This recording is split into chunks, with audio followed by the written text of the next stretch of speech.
Bonjour à tous, et oui, c'est avec un peu de retard que je vous retrouve aujourd'hui pour ce Facebook Live. Petit problème technique, ça arrive aussi voilà, dans les meilleures conditions possibles. Donc, j'ai pas pu brancher ma caméra sur l'ordinateur. Je ne sais pas pourquoi aujourd'hui il n'en veut pas. Mais voilà, je pense que j'ai résolu le problème en utilisant mon portable. Donc, j'espère que vous m'entendez. Et en plus, j'ai pas mes aides aujourd'hui pour me faire un feedback. Donc on va voir ce qui se passe et si ça va passer. Alors aujourd'hui, on va parler de déconfinement. Oui, non, se déconfiner, comment on va pas prendre de questions parce que c'était peut-être pas si simple de traiter de manière individuelle des questions qui sont finalement d'abord assez générales. Donc, je commence par me présenter. Je suis le docteur Sandrine Saunier. Je travaille comme coordinatrice et pédopsychiatre au Centre de ressources autisme Rhône-Alpes. Et on vous propose ces Facebook Live en partenariat avec le GNCRA. Donc, on est content de vous retrouver. Il y en a plusieurs qui se sont déjà connectés. Avant que j'oublie, sachez que pour le déconfinement, ça a été plus simple finalement en termes de ressources que pour le confinement parce qu'on s'est un peu préparé. Donc il y a beaucoup de guides. Si vous allez sur le site du GNCRA, il y a la boîte à outils du déconfinement et là vous allez trouver toutes les ressources dont vous aurez besoin. C'est pas trop riche parce qu'il y a toujours plein de besoins, mais vous allez vraiment avoir un choix. Vous allez avoir le choix de guides assez complets, de fiches beaucoup plus allégées. Il y en a pour les enfants, il y en a pour les adultes, il y en a pour mettre les masques, il y en a pour les mesures barrières, et il y a pour se préparer. Enfin voilà, il y a beaucoup de ressources. Donc n'hésitez pas à aller sur le site du GNCRA pour trouver les ressources, les supports qui vont vous aider, vous, vos enfants, les adultes que vous accompagnez, ou pour vous-même si vous êtes personne avec TSA. Avant de parler technique de déconfinement, comment retourner au travail, il y a vraiment la question importante, c'est est-ce que je me déconfine ou pas? On en avait déjà un peu parlé avant.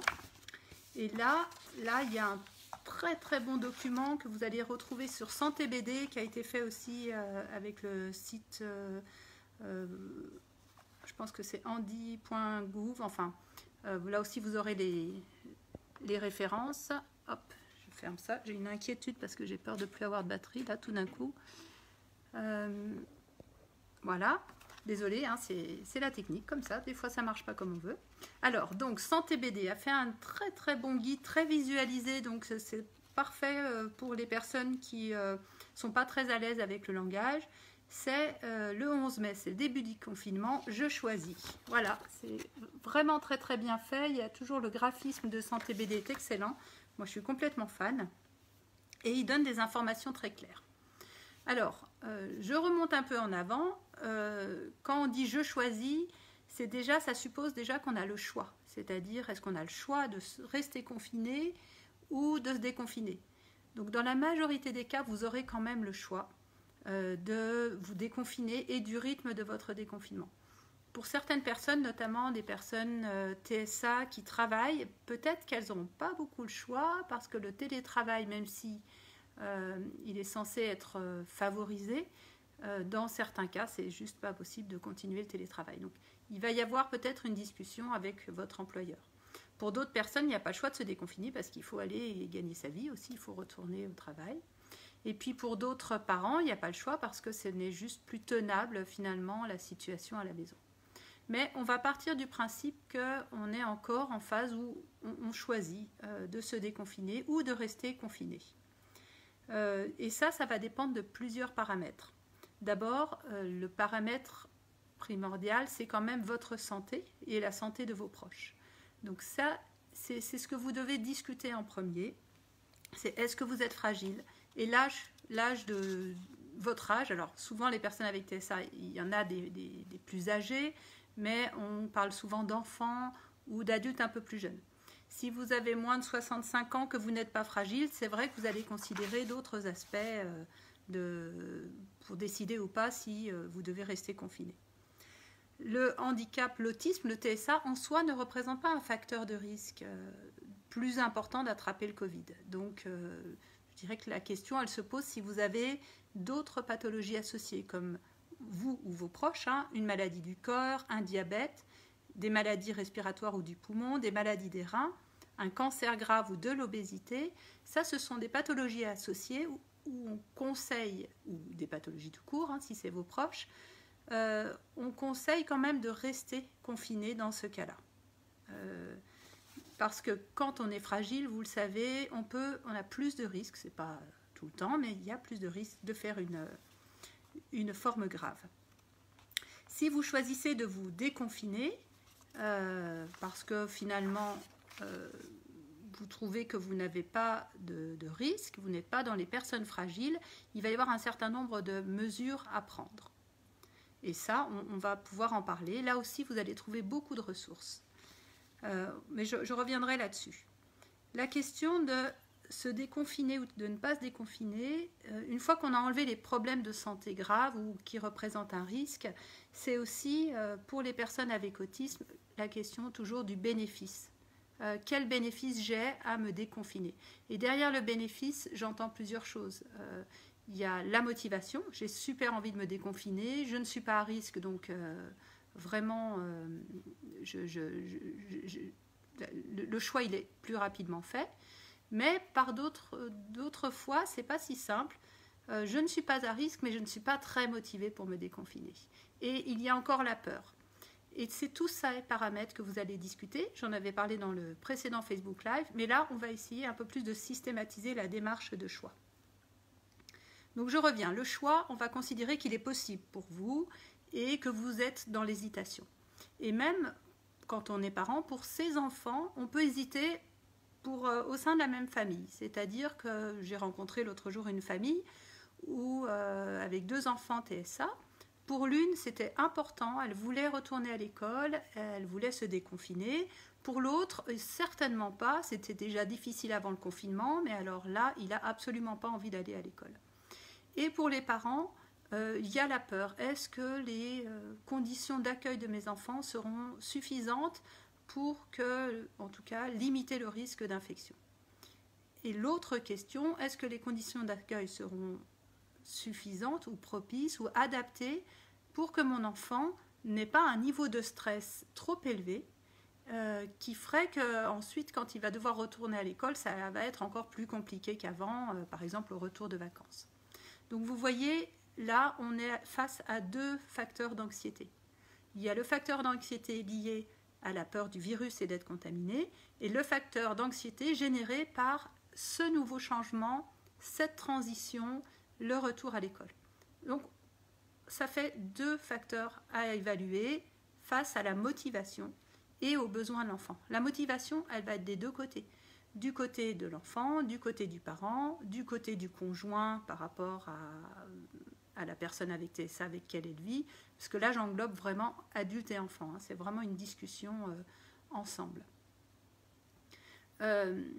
Voilà, donc on va, si vous voulez, un peu parler déjà de la peur du virus. Là, vous allez avoir aussi beaucoup de guides à votre disposition. Alors, il y en a un qui a été fait par l'équipe du CRA Rhône-Alpes, c'est-à-dire l'équipe avec laquelle je travaille, où c'est la question de la protection. Jusqu'à présent, finalement, ce qui nous protégeait du virus et de notre angoisse, finalement, c'était d'être à la maison. Ma maison me protégeait. Mais maintenant que je vais me déconfiner, ce n'est plus ma maison qui va me protéger, c'est d'autres mesures. Et là, on retrouve les mesures barrières qui ont été décrites et qui sont utilisées depuis le début du confinement, parce qu'il fallait de toute façon sortir. Et ces mesures barrières, c'est bien sûr se laver les mains, c'est la super mesure, c'est se laver les mains, le gel hydroalcoolique, se laver les mains de manière adaptée, suffisamment longtemps, avec du savon ou du gel hydroalcoolique. Donc là aussi, vous avez plein de tutos en vidéo pour apprendre à votre enfant à se laver les mains. Peut-être que vous avez déjà commencé à faire ce travail avec lui. Pour beaucoup d'enfants qui sont pris en charge dans des CAMS ou dans des structures médico-sociales, c'est souvent un travail qu'ils avaient fait déjà bien avant le confinement. Sauf que là, on va souvent augmenter la fréquence de lavage des mains. Et s'il retourne à l'école ou dans son établissement, c'est aussi des choses qui vont être prises en charge par les adultes qui vont l'accueillir. Il y aura aussi pas mal d'exercices, de moments où on va leur apprendre à se laver les mains. Alors, il y a beaucoup d'enfants qui apprendront facilement à se laver les mains, c'est pas du tout le souci. Le problème, c'est plutôt pour certains enfants qui adorent justement regarder l'eau, qui ont un intérêt sensoriel particulier pour l'eau qui coule, la sensation de l'eau sur les mains. Là, ça va être plus dur peut-être de les sortir de ce moment de se laver les mains. Mais n'oublions pas que pour tous ces problèmes de comportement, il y a la question de la prévisibilité. Et s'il aime souvent l'eau, s'il aime voir l'eau couler, il va souvent y retourner. Donc, en visualisant le fait qu'il va peut-être y aller 3 ou 4 fois dans la matinée, ça peut tout à fait le motiver à se dire, bon, j'arrête, puisque de toute façon, je vais avoir l'occasion de retourner me laver les mains souvent pendant la matinée. Là, j'ai fait une petite digression sur les intérêts sensoriels et les intérêts particuliers. Le problème, ça va être plutôt pour des enfants qui ne supportent pas l'eau, qui n'aiment pas du tout avoir les mains mouillées, etc. Là, il y a la solution du gel hydroalcoolique. Il y a d'autres solutions pour finalement limiter peut-être l'exposition à l'eau. Et de la même manière, vous allez pouvoir habituer votre enfant soit au gel, soit au lavage des mains. Alors, ça me fait penser, et ça c'est pour, je vais revenir là-dessus à plusieurs moments dans ma présentation, dans mon discours, c'est que c'est toujours la question de la communication. On s'appuie toujours sur 2 choses dans l'autisme, hein. C'est tout ce qui est habituation, préparation de ce qui va venir, et aussi la communication, parce que ça sert à rien on ne peut pas se préparer si on n'a pas le bon outil de communication. Donc n'oubliez pas, ces outils de communication, ils sont adaptés au niveau de votre enfant. Et quand c'est quelque chose de nouveau, on va vraiment plutôt s'appuyer sur, même s'il est très verbal, on s'appuie quand même sur du visuel. Et même nous, vous avez bien vu, quand vous allez dans les magasins, tout le monde a mis des affiches, c'est très visuel. Et pour les enfants autistes, beaucoup passer par la guidance, la démonstration par des vidéos. Il faut vraiment être très très concret et ne pas trop en demander en termes de niveau de communication. Et puis n'oubliez pas les étapes. On fait ça par étapes. Hein. J'apprends à me laver les mains dans un premier temps, j'apprends à mettre mon masque dans un deuxième temps. On n'est pas obligé de faire toute la séance d'un coup. Vous avez encore quelques jours pour les zones rouges, désolé pour les rouges, mais vous allez avoir un petit peu plus de temps pour vous déconfiner vous aussi. Mais n'oubliez pas le facteur progression, communication, prendre le temps et vraiment ne pas être trop exigeant dans les étapes. Hein. Ça, l'idée, c'est qu'au bout du compte, vous arriviez à vous déconfiner, vous, votre enfant, et c'est pas d'y arriver très vite, c'est d'y arriver à un moment donné, et le moment qui sera choisi, bien sûr. Donc ces gestes barrières, c'est ça qui va maintenant faire office de protection. Et ça, c'est ce qui va... c'est ce que vous allez modifier dans votre discours. Jusqu'à présent, vous avez expliqué à votre enfant que vous restiez à la maison pour vous protéger. Maintenant, vous allez pouvoir lui dire que le virus circule moins, qu'on a de meilleures capacités d'hospitalisation. Alors peut-être qu'il va falloir quand même adapter ce discours-là. Et qu'il est temps, on peut maintenant sortir, mais qu'on se protège encore. Donc vous voyez, la protection, c'est plus la maison, la protection, ce sont les gestes barrières. Et ils marchent plutôt bien, ils sont assez efficaces. Surtout qu'on se protège soi et on protège les autres. Et les autres nous protègent en appliquant ces gestes. Donc là, il y a vraiment la notion de je protège les autres et les autres me protègent dans le même temps. Le masque, ce n'est pas une obligation avant l'âge de 12 ans. Et pour certains enfants qui présentent certains handicaps, si c'est vraiment insupportable de mettre le masque, il peut y avoir des dérogations. Mais dans la mesure du possible, on essaye quand même d'apprendre à son enfant de plus de 12 ans à mettre son masque. C'est surtout qu'il va protéger les autres. Et c'est pas tellement le masque nous protège moins qu'il ne protège les autres quand même. Hein. Même si tout le monde met des masques, 2 masques se protègent l'un l'autre. Mais c'est surtout le fait de porter le masque qui évite qu'on postillonne et qu'on transmette le virus aux autres. Quand on parle de tutoriel ou de comment mettre son masque, finalement, ça s'apprend assez facilement. Mais ce qui est encore plus important, c'est comment enlever le masque. Parce que si on prend son masque et qu'on s'en mette partout, c'est pas plein les mains, c'est pas tellement une très bonne solution. Donc c'est vraiment à apprendre à enlever le masque et de le mettre directement dans une poubelle ou dans un récipient qui ferme avec un sac en plastique. Ça aussi, c'est tout aussi important d'apprendre à enlever le masque que le mettre. Pour certains enfants, n'oubliez pas, c'est plus simple de faire le schéma, ce qu'on appelle un peu inversé, c'est-à-dire qu'on va lui mettre le masque et on va d'abord lui apprendre à l'enlever plutôt que de le mettre. Donc on peut aussi faire à l'inverse. On met nous-mêmes le masque à l'enfant et on lui apprend à l'enlever. Et puis après, lui, il apprendra aussi à le mettre. Et puis, c'est comment supporter le masque. Parce que des fois, on apprend à le mettre, mais on ne le supporte que 2 minutes. Donc, ça va être aussi de le garder un certain temps. Et ça aussi, c'est très, très progressif. 1 minute, on peut commencer par 30 secondes, on peut commencer par 1 minute, on peut commencer par déjà qu'il y ait des masques comme ça dans la maison, que papa et maman ou le frère et la sœur portent un masque, ça aussi. Mais n'oubliez pas, si c'est complètement impossible pour votre enfant de porter un masque, les choses se négocient aussi avec les lieux d'accueil, que ce soit l'établissement médico-social, l'école. De toute façon, pour les jeunes enfants, ce ne sera pas obligatoire. Je crois que c'est optionnel en primaire. Mais ça se négocie, ça dépend s'il est accueilli avec beaucoup d'autres enfants, si c'est simplement pour une prise en charge individuelle. Ça va dépendre du respect de la distance sociale. Espérons que peut-être on aura aussi droit à des visières bientôt qui seront homologuées. Ça, pour le moment, ce n'est pas encore tout à fait le cas. C'est en cours, hein. Ils sont en train d'essayer d'homologuer les visières. Donc, la question du masque, je dirais qu'elle est importante pour les plus grands, elle est moins fondamentale pour les autres. Et puis vous-même, en tant que personne adulte, il va falloir s'habituer à porter le masque. Hein. Moi-même, j'ai un peu de mal pour le moment à le porter très très longtemps. Et on est bien content de pouvoir l'enlever de temps en temps, mais si on l'enlève et qu'on le pose n'importe où, c'est pas une très bonne solution. Donc, je résume. On se protégeait à la maison. Maintenant, vous pouvez vous protéger avec les mesures barrières. Et ces mesures barrières, elles s'apprennent. Et c'est un apprentissage, comme tout apprentissage, qui prendra plus ou moins de temps selon le niveau de compréhension de votre enfant, sa motivation à sortir et votre capacité à lui apprendre. Si c'est compliqué, et ça va l'être pour beaucoup de familles, n'oubliez pas de demander l'aide des professionnels qui s'occupent de vous habituellement, que ce soit les professionnels du CESAD, de l'école.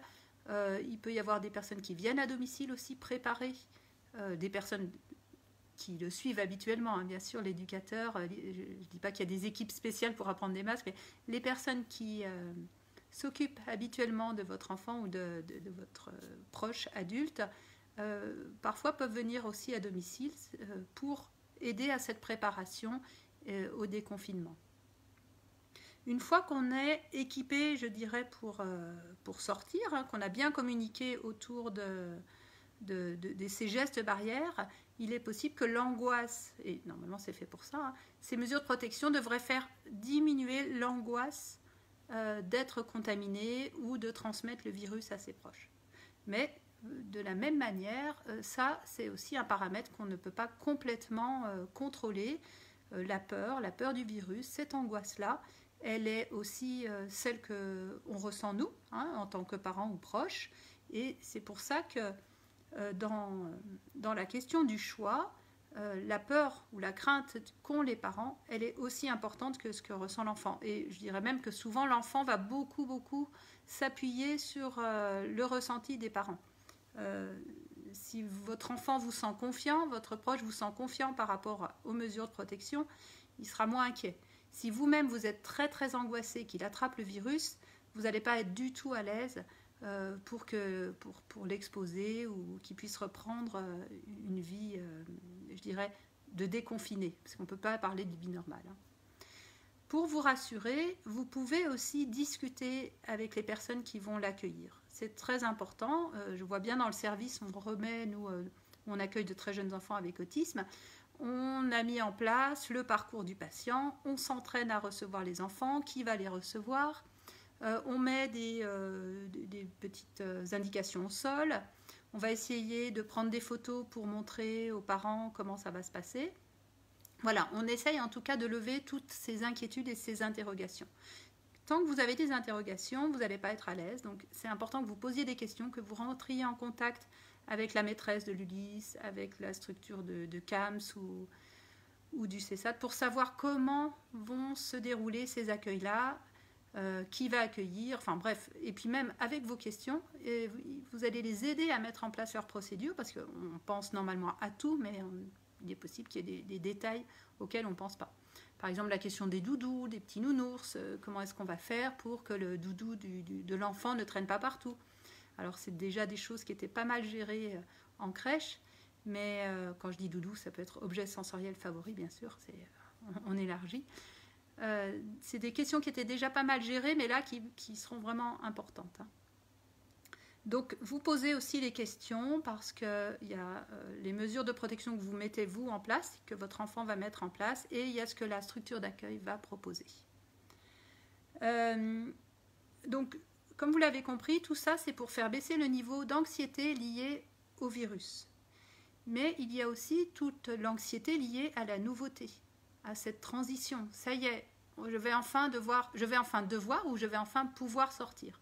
Et là, on voit la motivation qui vient rentrer en compte. Hein. C'est-à-dire que si on est super motivé pour retrouver une activité favorite, quelqu'un qu'on apprécie, simplement sortir, quand la motivation est très forte, quand même, ça aide beaucoup à dépasser son anxiété. Ça ne fait pas tout, mais ça aide beaucoup. Donc, pour contrebalancer l'anxiété de votre enfant, il va falloir le motiver. Et là, c'est vous qui connaissez, c'est vous qui vous connaissez, qu'est-ce qui vous motive à sortir. Une fois qu'on a la motivation, c'est plus facile de construire les étapes pour la transition. Parce que la motivation, elle va vous donner un but, un objectif.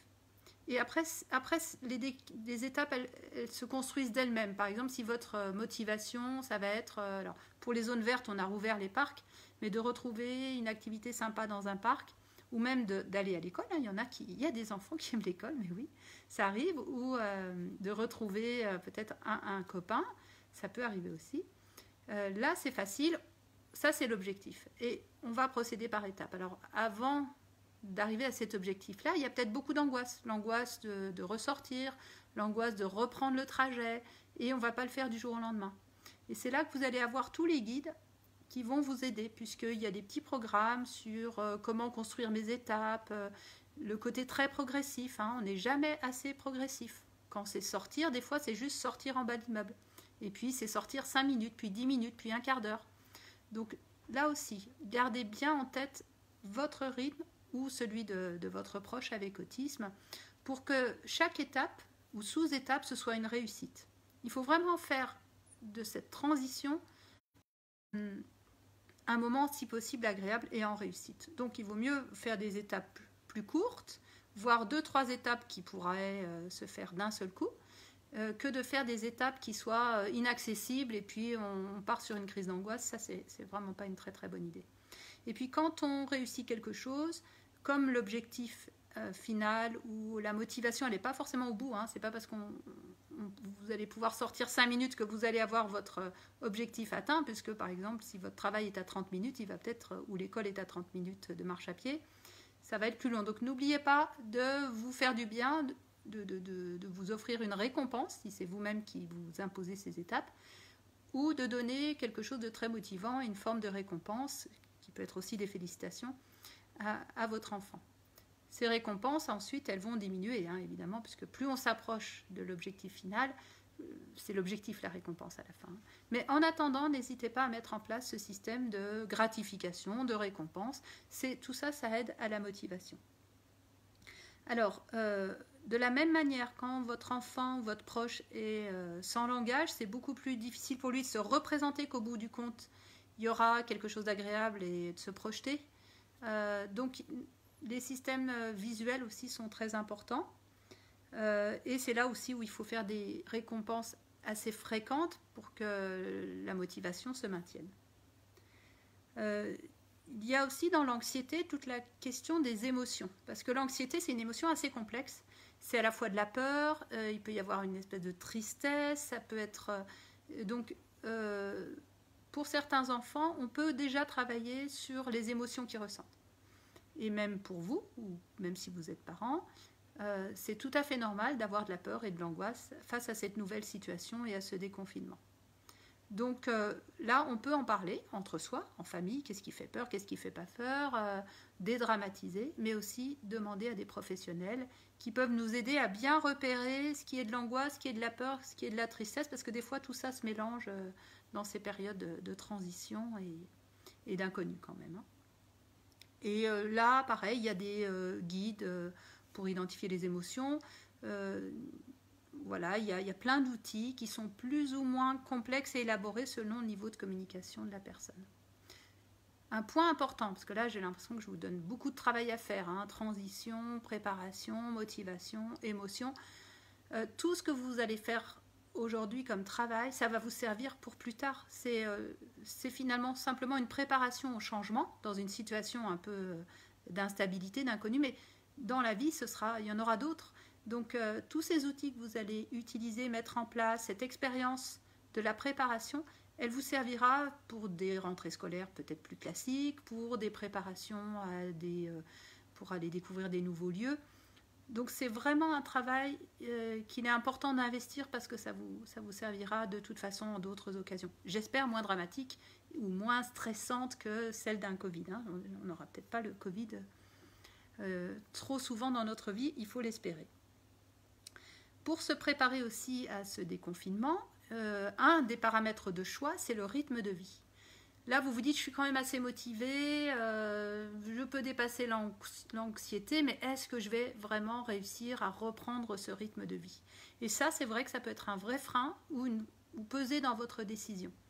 Par exemple, si vous êtes un adulte avec autisme, en télétravail, l'idée de reprendre comme ça...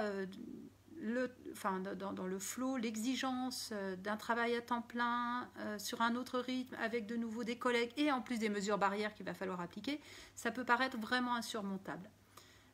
Et ça doit aussi conditionner votre choix, c'est votre rythme de vie. Autant que votre peur. Je dirais que ça, c'est... parce que si vous ne respectez pas votre rythme de vie, et malheureusement beaucoup d'adultes avec TSA l'ont constaté, en général, on ne tient pas longtemps et on peut développer un trouble anxieux, une dépression, craquer, tout simplement, on dit craquer, il y en a qui parleront de burn-out, enfin, sans parler de telles extrémités. Voilà, il faut vraiment éviter de se remettre trop vite d'emblée dans un rythme qui vous semble inaccessible. Alors, il y a aussi une très bonne fiche qui a été faite par le GNCRA, c'est Conseils pratiques pour un retour à l'emploi apaisé des personnes autistes. Alors, on est beaucoup sur des confinements sereins, des confinements apaisés. Et ce qui est intéressant, c'est qu'il y a des conseils en direction de l'employeur et des conseils aussi, des questions que vous devez vous poser. Et donc, les questions, je vous les cite juste parce que je les trouve vraiment bien faites. Donc, si vous télétravaillez, est-ce que vous pouvez continuer à télétravailler? Donc ça, c'est vraiment une très bonne question à poser à votre employeur. Quand même, les consignes, c'est de continuer le télétravail le plus possible. Est-ce que vous devez revenir sur votre lieu de travail? Est-ce que votre poste peut être réaménagé en termes d'horaire, d'espace? Évidemment, l'idée, c'est de ne pas vous retrouver dans le métro aux heures où il y a le plus de monde. Et puis d'avoir suffisamment d'espace aussi déjà pour des raisons de Covid, mais aussi peut-être parce que vous, après être resté longtemps chez vous tout seul ou plus isolé, c'est peut-être compliqué de revenir dans un espace où il y a 4-5 personnes à la fois. Toutes les questions, bien sûr, sur les gestes barrières. Et aussi, est-ce que vous aurez un référent, quelqu'un vers qui vous pouvez vous tourner si jamais vous avez des questions? Parce que c'est des fois compliqué de savoir à qui s'adresser, qui est en charge de quoi. Et puis, si vous avez des signes de Covid ou si vous avez des questions sur la conduite à tenir en cas de fièvre, de toux, etc., bon, normalement, c'est rester chez soi, mais vous aurez peut-être besoin d'en parler avec le médecin du travail si vous avez simplement de ce type de questions ou à quelqu'un d'autre dans l'entreprise. Donc ça, avant de retourner au travail, n'hésitez pas à poser toutes ces questions et vous retrouverez votre petite checklist. Là, hop, je vous montre. Là, c'était peut-être à l'envers, mais ça fait rien. Vous retrouverez ça de toute façon sur le site du GNCRA, sur le retour à l'emploi, et vous avez cette super petite fiche qui complète parfaitement le santé BD de Je choisis. Alors, votre rythme de vie aussi, vous n'allez pas donc le changer du jour au lendemain. De la même manière que vous préparez le déconfinement spatial, au niveau du trajet, vous allez aussi reprendre votre rythme de vie plus compatible avec un rythme de vie plus compatible avec le travail. Donc pour ça, eh bien évidemment, c'est le sommeil. Et là, on touche un point un peu ennuyeux, c'est que beaucoup d'entre nous sont complètement décalés, autistes ou pas autistes, dans le sommeil. Et puis avec les écrans, le manque d'activité, il y a beaucoup de troubles. Je dirais que c'était pas si dramatique pour certains d'entre nous d'être un peu abattus dans la journée vu le manque d'activité. Enfin, vous voyez, c'est une sorte de cercle vicieux. La nourriture aussi, qui n'est pas forcément très adaptée à un bon rythme de sommeil. En gros, c'est toute l'hygiène de vie. Et donc là, il va falloir reprendre une hygiène de vie correcte. Et de la même manière, vous n'allez pas passer d'une vie 10 heures des écrans, assis sur un canapé, un peu dans une forme de régression, à je ressors du jour au lendemain et j'ai une vie super saine. Ça va être vraiment très très progressif. Et là, pareil, faites-vous un programme sur vos horaires de coucher, de lever, commencez à rajouter des éléments un peu plus sains dans votre activité et à rajouter l'activité physique. Mais de la même manière, il faut que ça reste accessible. Ne vous mettez pas la pression sur des choses inaccessibles parce que ça, c'est vraiment le meilleur moyen de rajouter du stress. Pareil, vous allez trouver des fiches sur les troubles du sommeil. Et si vos troubles du sommeil sont trop importants, il faut vraiment avoir l'aide de professionnels et que vous soyez un peu coaché sur ces aspects-là. Et puis de soi-même, c'est parfois difficile de reprendre une sorte de discipline. Donc là, de la même manière, ne restez pas tout seul, faites-vous aider. Il y a peut-être aussi des groupes, pour ceux qui sont plutôt à l'aise, qui sont sur des groupes Facebook, etc. Plusieurs pour essayer de vous aider à reprendre une vie un petit peu plus adaptée à ce qu'exigera le déconfinement. Et enfin, il y a aussi les aspects de sensorialité. Voilà, là, vous allez être de nouveau soumis à plein de sensorielles. Certaines vont vous faire plaisir, d'autres pas du tout. Pour ceux qui aimaient bien aller dans les parcs, je sais pas, entendre le bruit du vent dans les feuilles, aimer certains reflets du soleil, bon, ça va être chouette. Mais pour d'autres, c'est d'abord le bruit de la ville, les bruits forts, les bruits des conversations. Donc, il va falloir vous réhabituer, pareil, de manière très progressive. Donc, commencez à aller dans des lieux pas trop peuplés, entre guillemets. C'est peut-être pas la peine d'aller tout de suite dans le grand magasin qui fait beaucoup de bruit, mais allez plutôt dans des petites boutiques, chez le marchand de journaux, peut-être juste sur le trottoir dans la rue, vers l'arrêt de bus. Commencez à vous réhabituer tout doucement à ces bruits de la vie. Et de la même manière, si vous devez retourner au travail, peut-être sur des temps courts, et là où il y a à des périodes, parce que beaucoup d'entreprises vont faire revenir les personnes, il y aura peut-être des équipes qui seront à mi-temps, etc. Essayez de retourner sur votre lieu de travail ou à l'école, là, à des périodes où il y a le moins de monde possible.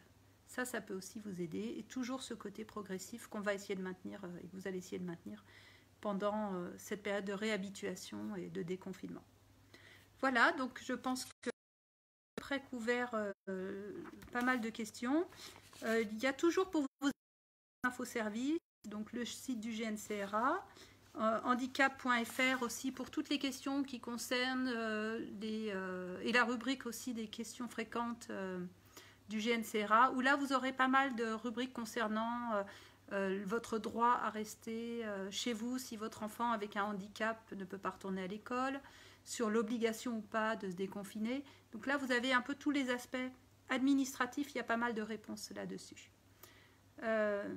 N'oubliez pas, quand vous avez le statut de personne avec un handicap, c'est déjà dur de vivre avec son handicap, donc vous pouvez faire valoir ce droit, cette situation de handicap pour rester chez vous. Et là aussi, vous aurez peut-être besoin de l'aide d'un professionnel qui argumente ou qui puisse faire un certificat médical. Mais voilà, vous allez pouvoir aussi obtenir un arrêt de travail si votre condition ne permet pas de reprendre une activité. Ou si votre enfant qui a un handicap ne peut pas de lui-même être accueilli, il est toujours possible d'avoir un arrêt de travail. Alors je vois, il y a Axel il y a quand même quelques petites questions. Comment faire avec le gel hydroalcoolique lorsqu'on ne le supporte pas? Mais on peut tout à fait prendre d'autres formes. Il y a plusieurs formules de gel hydroalcoolique qui existent. Et puis on peut prendre du savon et se laver les mains avec du savon ou des lingettes aussi qui peuvent pour se nettoyer les mains si on ne supporte pas le gel. Je vous rappelle donc, toutes ces références existent et sont accessibles gratuitement. Je pense que pas mal de guides sont très bien faits et vous n'aurez pas besoin d'un professionnel. Mais dès que vous vous sentez en difficulté, demandez de l'aide à un professionnel de CRA ou à votre professionnel habituel. Les gens sont quand même encore assez bien disponibles, hein, puisque tout le monde ne se déconfine pas d'un coup. Donc, c'est toujours possible d'avoir des réponses à vos questions. Je pense que je n'ai rien oublié. On vous reproposera d'autres Facebook Live. Ce qu'on s'était dit que ce serait bien aussi d'associer d'autres professionnels. Maintenant qu'elles peuvent être déconfinées, j'espère qu'on pourra peut-être travailler un peu plus avec des orthophonistes, des psychologues, et ce qui fait qu'on va pouvoir varier nos formules. Donc à très bientôt, et puis n'hésitez pas à continuer à poser des questions parce que c'est vos questions qui nous obligent à trouver des réponses et on enrichit comme ça le FAQ du GNCRA. Voilà, à très bientôt.